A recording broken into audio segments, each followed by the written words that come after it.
Okay, we are live. I begin. Oui. Dear colleagues, dear friends, let me first, on behalf of Liberal International, thank our partners, FNF, Fondation Friedrich Naumann for Freedom, and especially Mrs. Ingi Herbert, FNF Regional Director for Sub-Saharan Africa, Joseph Lench, Managing Partner of the Innovation in Politics Institute, without whom this project of LI Political Startup Incubator would not have been possible. I would like also to thank the Africa Liberal Network for their support with the program. I'm also very pleased as the first president of Liberal International from beyond the continent of Europe to have worked with so many excellent colleagues from FNF, ILN, and the Innovation in Politics Institute to deliver the first round of this project. Today marks the culmination of 8-month journey for our 3 African political parties. Since March this year, parties from Uganda, Botswana, and Ghana have all benefited from party participation training from some of the best political practitioners around as part of the LI Political Startup Incubator. Whereas commercial and social entrepreneurs can rely on established support networks to achieve their goals, the LI Political Startup Incubator is designed so that over time, the individuals and parties whom complete the course will contribute to building a global community of political entrepreneurs and innovative politicians with a passion for liberal democratic values. Of course, COVID has prohibited our training taking place in person, but it has not slowed our progress towards better equipping centrist political parties who will work to deliver more freedom, promotion of human rights, greater respect for the rule of law, and strengthening democratic tradition in their countries. Remember that in completing this course, your achievements will not only be measured today, but over months and years, as your party adds more members, win more MEPs, and ultimately governs your country. I am ambitious for each of you, and I hope that you will look back in the years to come and remember the small but significant contribution that the LI Political Startup Incubator was able to make to your road to success.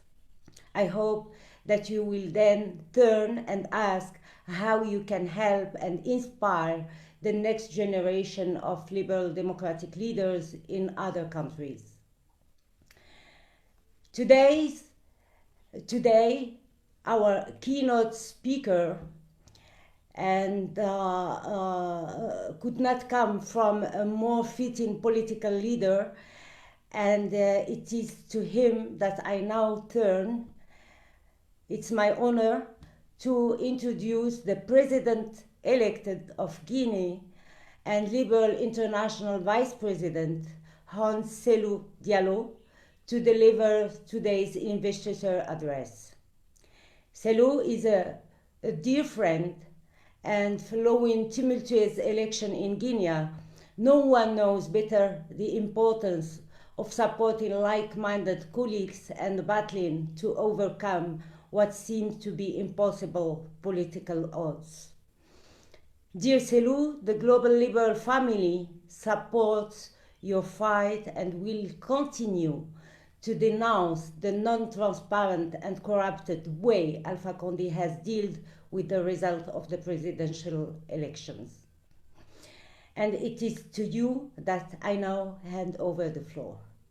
Thank you, Selou, you have the floor. Très bien, commencerai par remercier mes collègues du bureau de l'Internationale libérale ici présents et sur ceux qui ne sont pas présents pour la solidarité manifestée à mon endroit depuis que j'ai commencé à traverser cette épreuve. Cette épreuve, ce n'est pas seulement la séquestration et l'occupation de mes bureaux, mais c'est aussi le hold-up électoral en cours au détriment des choix exprimés par le peuple qui majoritairement m'a élu dès le premier tour.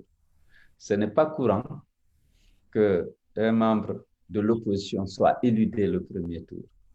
Évidemment, lorsqu'on connaît mon histoire, en 2010, j'avais été aussi élu au premier tour.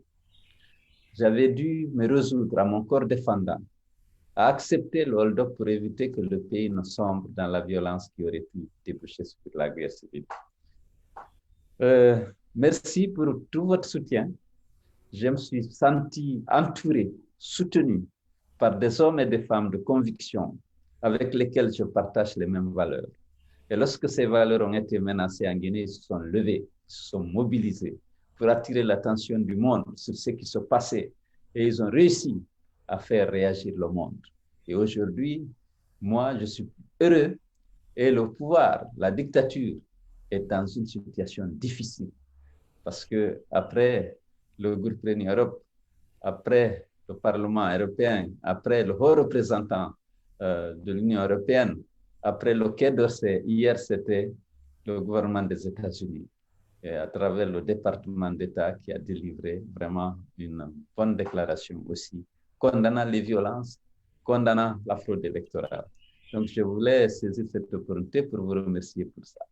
Mais je voudrais vous remercier aussi pour m'avoir donné l'honneur de prononcer en quelque sorte un discours de clôture d'une formation innovante qui vise à renforcer les capacités de nos partis politiques. Parce que le meilleur moyen de défendre la démocratie, de défendre les valeurs libérales, d'aller à la conquête du pouvoir et de l'exercer de manière vertueuse dans l'intérêt du peuple et dans l'intérêt du libéralisme qui est considéré comme une doctrine qui libère l'homme et qui le responsabilise, je pense que c'est d'abord les hommes. Il faut qu'ils disposent des capacités nécessaires pour exercer cette fonction noble de politique, d'homme politique dans nos États.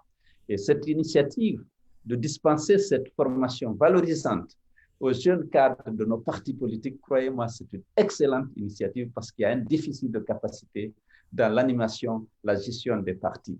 Et ça, je pense que c'est une initiative qu'il faut continuer pour que nous soyons plus outillés, non seulement pour organiser, animer nos partis, mais pour conquérir le pouvoir et l'exercer conformément aux valeurs que nous défendons. Donc, merci pour m'avoir donné cet honneur. Et je voudrais m'adresser aux participants, d'abord pour les féliciter pour avoir suivi ce cours intensif et d'avoir accepté de se soumettre à toute la discipline nécessaire pour assimiler des cours qui ont été dispensés par des praticiens de renom. Et je suis convaincu qu'aujourd'hui, ils sont effectivement outillés pour aller apporter une valeur ajoutée non négligeable dans leurs partis respectifs et qui va être encore plus fort en tant que parti dans la conquête du pouvoir et surtout dans son exercice dans l'intérêt de nos populations. Les partis chacun des partis qui ont participé ici, que ce soit le mouvement du Botswana pour la démocratie, le Parti populaire progressiste au Ghana, la plateforme de l'unité nationale en Ouganda, nous sommes tous conscients qu'aujourd'hui, que le libéralisme est toujours menacé. Il est menacé, bien sûr, on l'a dit à Andorre, on l'a rappelé dans notre manifeste rénové. Il est menacé par l'intégrisme religieux, il est menacé par le populisme, mais il est menacé aussi par des gens qui prétendent être démocrates et qui se battent au nom de ces valeurs pour conquérir le pouvoir, et une fois qu'ils sont au pouvoir, ils sont prêts à fouler aux pieds les valeurs libérales. Et c'est dans ce cadre que M. Alpha Condé est le meilleur exemple. Je dirais que la Guinée est un cas d'école. Il est réputé opposant historique, qui prétend avoir s'être battu 40 ans pour la démocratie, pour l'état de droit, pour les droits humains. Mais une fois qu'il est au pouvoir, il est devenu un autocrate, un dictateur qui n'a aucun égard, qui n'a eu aucun égard, ni pour son serment, ni pour la Constitution, ni pour les autres lois de la République, et ni pour les droits humains. Et donc, il faut que nous soyons les vrais libéraux, les libéraux de conviction. Il faut qu'on soit vigilants et que nous soyons mobilisés et unis autour des valeurs que nous partageons pour défendre partout le libéralisme que nous considérons comme la dictature et comme le régime qui libère l'homme et qui assure l'épanouissement de nos populations. Je voudrais féliciter les formateurs qui ont sans doute aussi qui ont contribué à cette formation et qui ont fait preuve aussi d'imagination, qui ont tiré dans leur expérience des éléments qui ont permis effectivement de donner cette formation et donc de renforcer les capacités de nos cadres qui vont rejoindre bientôt nos partis et contribuer à leur animation et à leur organisation. Je vais vous parler tout à l'heure de mon expérience personnelle, parce que comme je l'ai dit toujours, je suis un libéral convaincu. Mon engagement politique était lié à ça. J'ai vécu dans un régime révolutionnaire, marxiste. J'ai vu des hommes et des femmes pendus publiquement parce qu'ils étaient considérés comme des contre-révolutionnaires. J'ai vu des parents qui ont péri au Camp Boiro sous la guette noire, parce qu'on mettait les cadres à la guette, parce que c'est des traîtres à la solde de l'impérialisme et du néocolonialisme, la guette jusqu'à ce que, mort sensible, le premier secrétaire général de l'unité africaine, Diallo Telli, a péri par guette après 8 jours de guette. Il s'est éteint dans une cellule où il était seul, sans eau, sans nourriture. J'ai vu des justices, des procès expéditifs. J'ai vécu ça dans mon adolescence. Au départ, j'étais révolutionnaire comme tout jeune de mon âge, mais après, j'ai commencé à m'interroger. Et puis, j'ai commencé à lire quelques livres.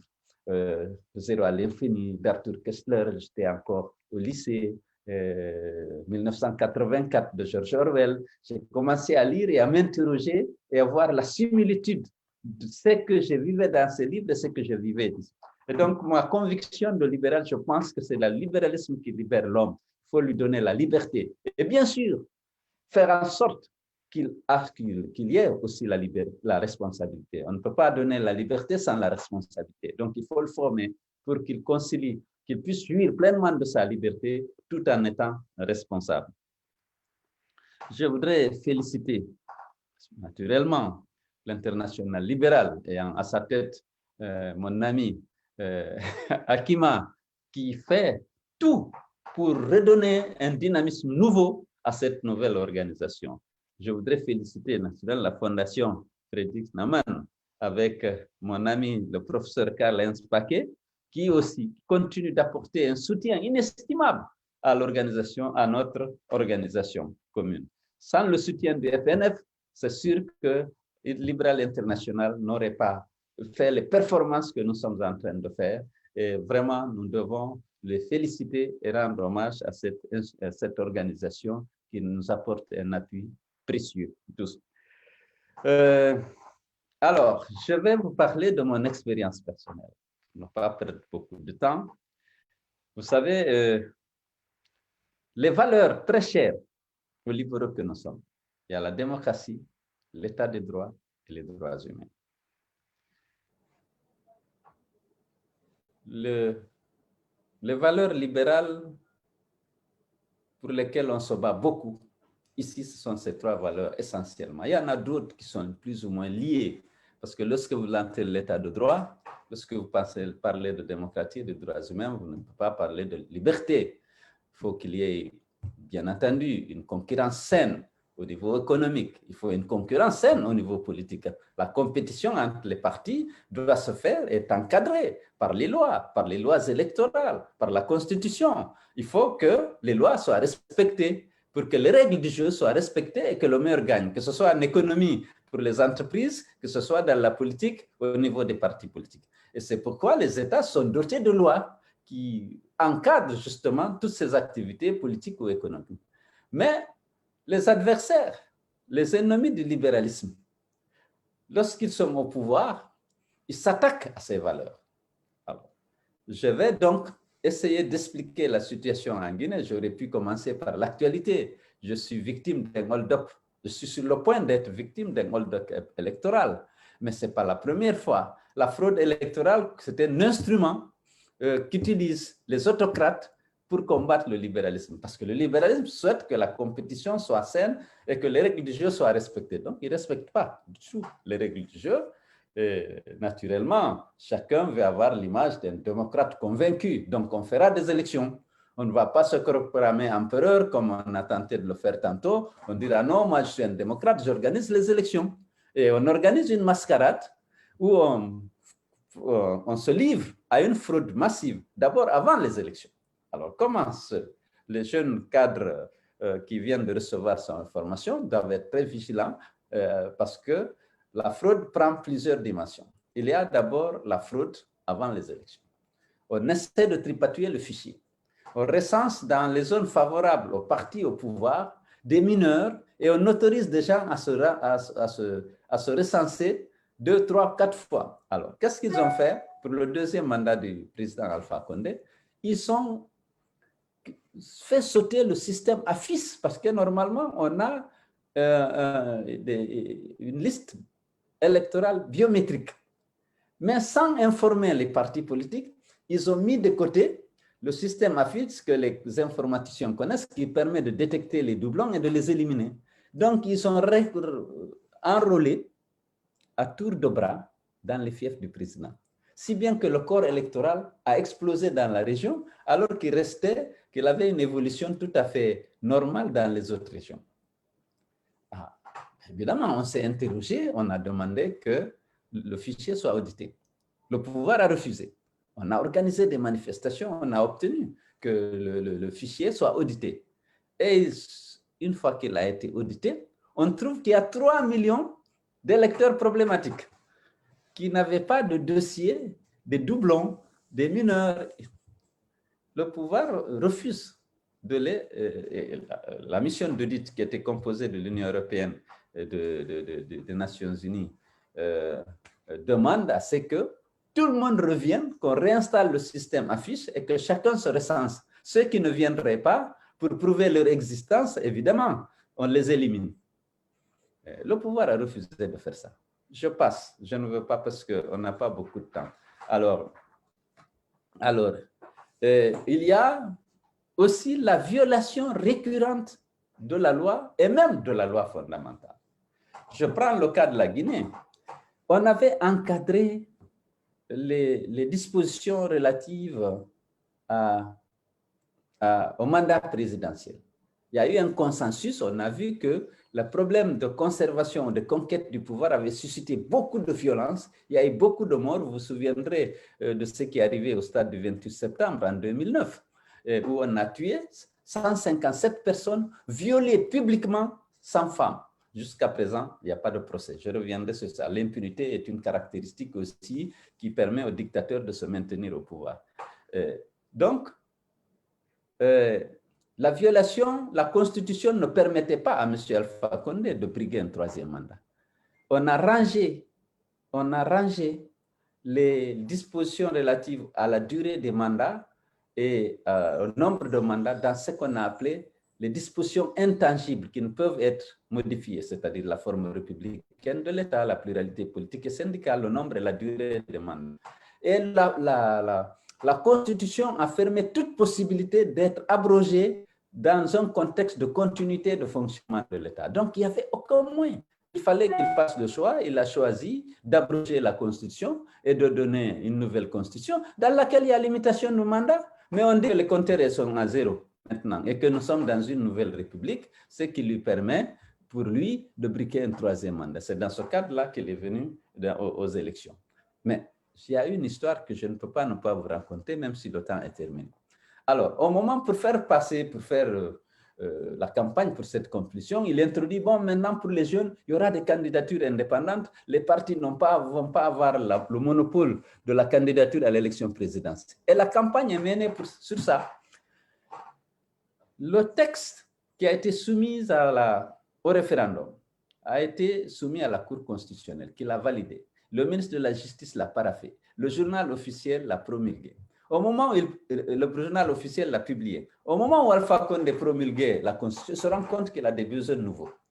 Mais il change 21 articles, il élimine un il élimine les candidatures indépendantes, il renforce les pouvoirs personnels du président de la République au détriment du pouvoir judiciaire et du président de la Chambre.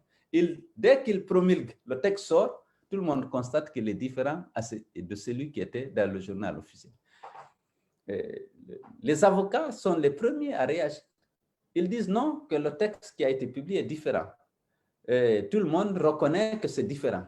La Cour constitutionnelle est saisie, mais elle n'a pas osé de faire injonction au président de la République de publier le vrai texte. Donc, ça, je dois donner 1000 exemples. Le président de la République on devait installer la Haute Cour de justice dès après l'installation de l'Assemblée. Mais il a refusé systématiquement. En Guinée, le président de la République et ses ministres jouissent du privilège de juridiction, c'est-à-dire qu'ils ne peuvent être entendus que par la Haute Cour de justice. Mais comme il avait peur d'être déféré un jour devant cette cour, il a refusé catégoriquement de l'installer. L'opposition a manifesté pour exiger qu'elle le soit. Nous avons saisi la Cour constitutionnelle qui a rendu un arrêt faisant injonction au gouvernement d'installer la Haute Cour de justice. Il a refusé catégoriquement. Il n'y a pas de recours contre lui à l'interne. Jusqu'à présent, la Haute Cour de justice n'est pas installée. C'est si bien qu'il y a une impunité totale qui est garantie au président, à ses ministres, même dans la gestion de la chose publique. Il y a des détournements, des scandales financiers énormes, mais on n'a aucun moyen de poursuivre les ministres. Parce qu'au niveau du Parlement aussi, étant donné qu'ils ont la majorité, aucune commission d'enquête parlementaire n'a été mise en place, malgré toutes les propositions faites à cet égard par l'opposition. Voilà les diverses manifestations des dictateurs, des ennemis aussi du libéralisme, qui ne sont pas les autres fléaux dont j'ai parlé, l'intégrisme religieux, le populisme et d'autres. C'est parfois des gens qui prétendent être démocrates, qui ont été élus soit par la fraude ou parfois même démocratiquement, mais une fois au pouvoir, ils changent complètement et ils se mettent vraiment à assassiner la démocratie, l'état des droits et les droits humains. Les droits humains en Guinée, depuis qu'Alpha Condé est là, lors des manifestations, il a été abattu 230 jeunes qui n'ont jamais eu droit à la justice. Il n'a jamais accepté qu'aucune enquête ne soit menée. Human Rights Watch, Amnesty International ont régulièrement dénoncé cette impunité et cet usage par les forces de défense et de sécurité de leurs armes à feu contre des populations civiles en train d'exercer un droit constitutionnel, celui de manifester dans les rues et sur les places publiques. Donc là aussi, cette impunité constitue aujourd'hui une plaie béante de notre système. Il n'y a pas de recours interne parce que, vous savez, l'état de droit signifie la séparation des pouvoirs et l'indépendance des institutions. Mais les dictateurs n'acceptent jamais d'institutions indépendantes. Même si dans les textes elles le sont, on choisit des hommes de paille, prêts à obéir aux instructions du chef et qui n'ont aucun égard pour le respect de la loi. Si bien que vous avez l'air que vous avez une république avec des institutions indépendantes, mais dans la réalité, ces institutions ne jouent pas leur rôle. C'est le désir du tyran qui est appliqué par tout le monde, parce que dans le choix des hommes à mettre à la tête de ces institutions, eh bien, c'est des hommes de paille, des bénis oui-oui, qui sont là, qui veulent être loyaux vis-à-vis des chefs qui les a nommés et non à la République. La preuve, lorsque le président de la Cour constitutionnelle dans notre pays a exprimé des réserves, même son opposition au tripatouillage de la Constitution pour un troisième mandat, mais Alpha Condé l'a fait balayer pour mettre à sa place un homme à sa dévotion, si bien que les choses sont allées plus facilement après. À quelques mois avant d'engager son référendum, il a changé brutalement, de façon inattendue, le président de la Cour constitutionnelle qui était supposé être inamovible. Donc voilà quelques manifestations des forces antilibérales qui ne sont pas simplement les fléaux que nous connaissons aujourd'hui dans le monde, mais qui sont issus parfois de partis politiques se réclamant des partis démocrates et républicains. Mais dans la pratique, ils assassinent les valeurs libérales. Donc, ces jeunes auxquels on est en train de s'adresser doivent être très vigilants. Que leur parti soit dans l'opposition, dans le pouvoir, ils doivent être des hommes et des femmes de conviction pour défendre ces valeurs. Dans l'opposition, on doit les défendre et dans le pouvoir, on doit résister à la tentation du pouvoir personnel qui hante tous nos dirigeants, refuser, combattre la corruption, travailler pour une meilleure répartition des richesses nationales, garantir l'égalité des chances et une parfaite concurrence entre les entreprises, les partis dans la compétition, qui est un instrument justement d'amélioration des performances aussi bien des partis, des citoyens que des entreprises. Je vous remercie. Merci, cher Monsieur le Président, parce que pour nous tous, on est convaincus. Moi, je t'ai vu à l'œuvre et j'ai vu le respect que tu avais au niveau de la communauté internationale. Je t'ai vu dans plusieurs pays, entouré de milliers de personnes. Et donc, tu as su déjà gagner le respect de toutes ces personnes. Et je suis sûre qu'en t'écoutant et en dirigeant le parti que tu diriges aujourd'hui, non seulement les membres de ton parti, mais les Guinéens en général vont reconnaître en toi l'homme démocrate, celui qui fera de la Guinée prospère de demain. Donc merci, tu es une véritable inspiration pour nous Africains, pour tous les jeunes de nos partis. Et moi j'aimerais rappeler ce que tu as fait parce que j'ai suivi avec toi ces élections. Et ce qui a été, à mon sens, très astucieux de ta part, c'est l'organisation que tu as menée au sein de ton parti pour pouvoir à la fin prouver et donner des preuves à la communauté internationale comme quoi les résultats qui ont été présentés par le soi-disant président actuel sont erronés et sont non transparents. Cette organisation où tu as dépêché 32 000 jeunes bacheliers et universitaires à aller superviser tous les bureaux de vote à travers le pays, à utiliser la technologie pour avoir la preuve et faire une copie des PV des bulletins de vote et les envoyer et les sécuriser dans un serveur international. Chapeau, c'est une très belle organisation et je voulais te féliciter pour ça et ça m'a réconforté le jour où tu m'as dit Hakima, j'ai les preuves et c'est ça qui a fait que nous avons pu apporter notre participation pour avoir le soutien de la communauté internationale. Donc, merci pour cet exemple. Mon deuxième souhait et rêve, c'est que ce soutien international vient de nos institutions africaines. Aujourd'hui, j'aurais aimé et j'aurais souhaité et je rêve que nos institutions africaines jouent ce rôle. En tant qu'Africaine, j'en serais fière. Aujourd'hui, nous avons le soutien de la communauté internationale, mais j'aurais aimé que Cellou Diallo soit soutenu par la communauté africaine et les institutions africaines. On y arrivera avec le travail des partis démocrates, on y arrivera en inculquant les valeurs et l'éthique de la politique au niveau de nos pays. Et c'est sur ça qu'on travaille et c'est pour ça qu'il y a cet incubateur. Merci, Monsieur le Président. Et j'aimerais venir, pas sur un plan virtuel, même avec le Covid, j'aimerais venir célébrer ta présidence en Guinée. Bravo. Merci Akima, merci Inge, merci à tous ceux qui ont contribué à réaliser cette émission et à me faire l'honneur de m'exprimer à cette occasion. Alors, Alpha Condé a dit tout de suite, je ne veux pas de l'Union européenne, de la francophonie et des Nations unies, ni dans l'assistance technique, ni dans le financement des élections, ni dans l'observation électorale. Que lui, il est africain, il va se contenter de la CEDEAO. C'était suspect. Les trois autres organisations qu'elle a exclues ont toujours accompagné la Guinée dans l'organisation des élections. Mais il n'a pas voulu, il dit non. Et les Nations Unies ont demandé qu'on leur adresse une demande, qu'ils ont de l'argent, qu'ils ont de l'expertise, qu'ils peuvent déployer des gens pour assister la CENI, assister la Guinée.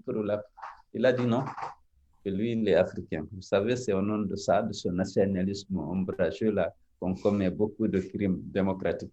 Enfin, dans la démocratie et dans parce que c'était suspect. On s'est battu, nous, opposition, pour que ces gens soient là. Il n'a pas voulu. Oui. Je voulais juste apporter cette précision sans aller au-delà. Dear Selou Dalein Diallo, thank you so very much for honoring this platform of the political startup incubator with your keynote speech. Rightly termed, you're the elected president of Guinea. You're the president of UFDG. Hakima El Haite, she said it, the global liberal family supports you. We are trying to do everything we can, but we see that you've very well prepared the proof of the real results, something Hakima just mentioned. And that is now also a link to the political startup incubator. And thank you so much for addressing the young participants of this workshop, because the things you have implemented in Guinea, our colleagues have been trained on just that. How do you keep internet security? How do you do marketing in digital times? All these things are really very, very important. I would like to extend my thanks to Liberal International, Hakima El Haite. Thank you so much for being here today, and for your colleagues and teams having participated in the organization of this workshop. Very warm regards to Africa Liberal Network, who has also been implemented operationally. The colleagues from Friedrich Naumann Foundation, Johanna Hans, who did a lot of work for that, but of course, especially to the organizers, Josef Lynch and Marie from Innovation in Politics. I had the occasion to follow a lot of these trainings, the different modules, at least the virtual ones. There have been fantastic trainers. Every one of us could learn a lot in that, and I'm sure we're going to use them more also for other member parties of Liberal International and ALN. There has been a very, very good exchange of experience, and but the most greetings today go, of course, to the participants. So the people from Botswana, Movement for Democracy, People Power Movement from Uganda, and the PPP, Progressive People's Party in Ghana. You've been able to do a first real workshop coming together in person, but then we had to go into the virtual space. But you all showed so much commitment, and I could follow some of the results, and I will see more today. And I think you've really already applied a lot of what you've been learning. So some of you, you're already since a long time member of the liberal networks, and some of you have come much closer to us now by doing these workshops. You are part of the liberal family. You showed with your commitment that you contribute to spreading liberal values. You're part of our alumni network. We will open our network to more trainings with the liberal networks, with Friedrich Naumann Foundation, and I look forward to following this day to do with you. And my special regards to you, Selou, regards to Guinea. Thank you very much. Thank you.